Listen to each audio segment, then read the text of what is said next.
वडव गावामध्ये मानवतेला काळिंबा फासणारी घटना घडलेली आहे। अशोक आबाजी सोनवणे हे माजी सरपंच आहेत आणि अतिशय निर्गुणपणे त्यांचा हत्याकांड झालेला आहे। मसाजोगच्या संतोष देशमुखच्या धर्तीवरती हत्याकांड झालेला आहे। यात हे वंजारी समाजाचे आणि त्यांच्या बाजूलाच राहणाऱ्या भावकीतील वंजारी समाजाच्या लोकांनी गुंड प्रवृत्तीच्या लोकांनी हत्याकांड घडवलेला आहे। पैशाच्या बळावर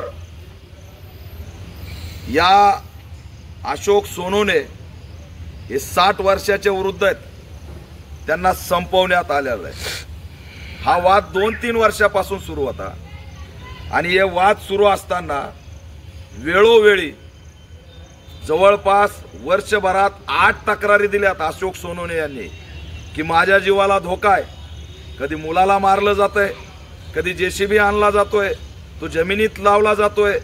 धमक्या देणारी प्रत्येक तक्रार ही लोणारच्या पोलीस स्टेशनला करण्यात आली आणि लोणारच्या पोलीस स्टेशननी हे गांभीर्याने घेतलं नाही। त्यामुळे पोलिसांचं फेल्युअर याच्यामध्ये मोठ्या प्रमाणात दिसतंय। 8 वेळा तक्रार दिली की माझ्या जीवाला धोका आहे, तरी सुद्धा पोलिसांनी कसल्याही प्रकारचा या ठिकाणी आरोपीला प्रतिबंध केला नाही। त्यांचं म्हणणं आहे की आमच्याकडे पैसा आहे आणि पैशाच्या बळावर आम्ही तुम्हाला मारून टाकू, आणि त्यांनी तेच केलं। अशोक सोनवणे माजी सरपंच, अतिशय प्रतिष्ठित व्यक्ती, 60 वर्षाचा, घरामध्ये कुणीच नाही, बायको आहे, 2 मुली आणि हा एकुलता एक मुलगा आहे, आणि त्यांना या गुंडांनी टार्गेट केलं। हत्येचा कट रचला सुनियोजित कट करून। 10 मेला 11 मेला जमादार लोणार पोलीस स्टेशनचे धोंडगे हे फोन करतात आणि अशोक सोनवणेला म्हणतात की आपल्याला हे मिटवायचे, तुम्ही पोलीस स्टेशनला या। आणि पोलीस स्टेशनला गेल्यावर त्या दिवसापासून सोनवणे गायब होतात, ते महिनाभर भेटत नाही। किती भयंकर आहे। दुसऱ्या दिवशी मिसिंग केली, 8 दिवसांनी फॉलोअप घेतला, 15 दिवसांनी फॉलोअप घेतला, महिनाभर हे कुटुंब त्या पोलीस स्टेशनला जात राहिलं, पण पोलिसांनी कसल्याही प्रकारे त्याला सापडण्याचा प्रयत्न केला नाही। महिनाभर अशोक सोनवणे गायब, मिसिंगची तक्रार तरी सुद्धा त्या ठिकाणी तपास नाही, आणि आमच्या जीवाला धोका आहे असं म्हणणारे 8 तक्रारी, त्यांची सुद्धा चौकशी 8 दिवसात नाही। सवन पथक नाही, व्हीडीआर सीडीआर चेक केला नाही। या वृद्धाला सापडवण्याचा कसलाही पोलिसांनी प्रयत्न केला नाही। किती भयंकर आहे। आणि 11 जूनला 10 जूनला लोणार पासून 1 किलोमीटरच्या अंतरावर अशोक सोनवणेचा मृतदेह पडलेला दिसला। मृतदेह एवढा भयंकरपणे त्याचा छेड करून मारलेला आहे की 2 हात गायब आहेत आणि मुंडकं सुद्धा गायब आहे। धड नसलेला आणि हात नसलेली बॉडी सापडली, म्हणजे किती भयंकरपणे त्याला संपवलं, आणि कसलाही तपास महिनाभर पोलिसांनी केला नाही। जर हा तपास केला असता तर हे सोनवणे वाचले असते, पण त्यांनी तपास नाही केला। आणि त्यांची मिसेस, मुलगा सातत्याने जात राहिले, पण पोलिसांनी कसली दया दाखवली नाही, कसली माया दाखवली नाही। महिनाभराने सडलेल्या अवस्थेत अशोक सोनवणे त्या ठिकाणी दिसले, आणि आज फक्त याच्यात 3 आरोपी अटक केलेत, 1 आरोपी अद्याप, 2 आरोपी अटक केलेत, 1 आरोपी अद्याप फरार आहे। गाव सगळं भयभीत आहे। हे गुंड आहेत, निर्दयी आहेत।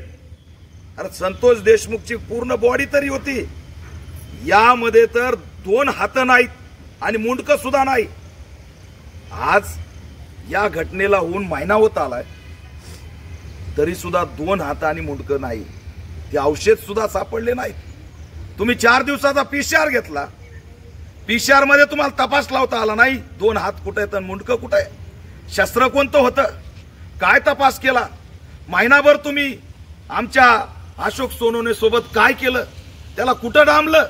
इतिहासात किती मोठी घटना आहे की लोणारच्या पोलीस स्टेशन मधून अपहरण झालं, पोलीस समाधानाने बोलून घेतलं, त्यांचे आरोप आहेत, पण तुम्ही चौकशी तर करा. पण कसलीही चौकशी याच्यात झालेली नाही. बुलढाणा एसपींना मी आव्हान करतोय, ही योग्य नाही. अरे 2 हात गायब आहेत, मुंडकं गायब आहे, धड नासलेली बॉडी या आमच्या आईच्या नवऱ्याची तिला सापडल्यावर काय अवस्था होणार आहे. या लेकरांनी जगायचं कसं, न्याय मागायचा कुठं. एक आरोपी फरार आहे, त्यांना पोलीस संरक्षण नाही, यांचे मुंडके उडाल्यावर जाग येणार आहे का. कशाच्या बळावरती सुरू आहे, कोण इन्व्हॉल्ड आहेत, कोणत्या पोलीस अधिकाऱ्यांनी प्रकरण दाबलंय, याचं उत्तर दिलं पाहिजे.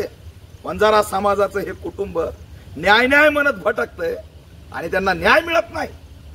या ठिकाणी मोठा अन्याय आणि महाराष्ट्राला हादरून टाकणारी घटना घडलेली आहे. पोलिसांचा धाक नाही, कायदा सुव्यवस्था नाही.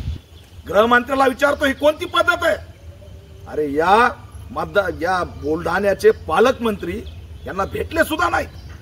पालकमंत्र्याचा तर तपासच नाही, त्याचं नाव काय, मकरंद जाधव पाटील. अरे कुठे तुम्ही पालकमंत्री, मेकर लोणारचे आमदार कुठे आहेत, त्या ठिकाणी खासदार कुठे, अधिवेशन चालू आहे, मुंडका आणि हात नसलेल्या आमची बॉडी सापडली, माजी सरपंचची प्रतिष्ठित, त्याची चर्चा कुठे, त्याचा प्रश्न कुठे. हा सुद्धा आम्ही प्रश्न या माध्यमातून विचारतोय. अतिशय गंभीर आहे.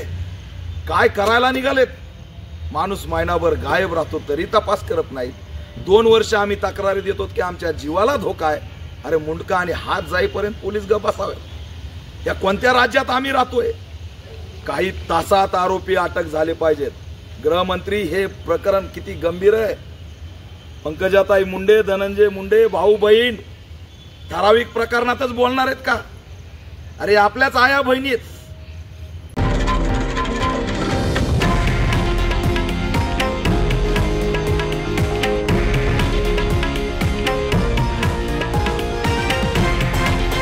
हे आहे देशातील नंबर 1 न्यूज नेटवर्क आणि आपण पाहत आहात TV9 मराठी, एकमेव.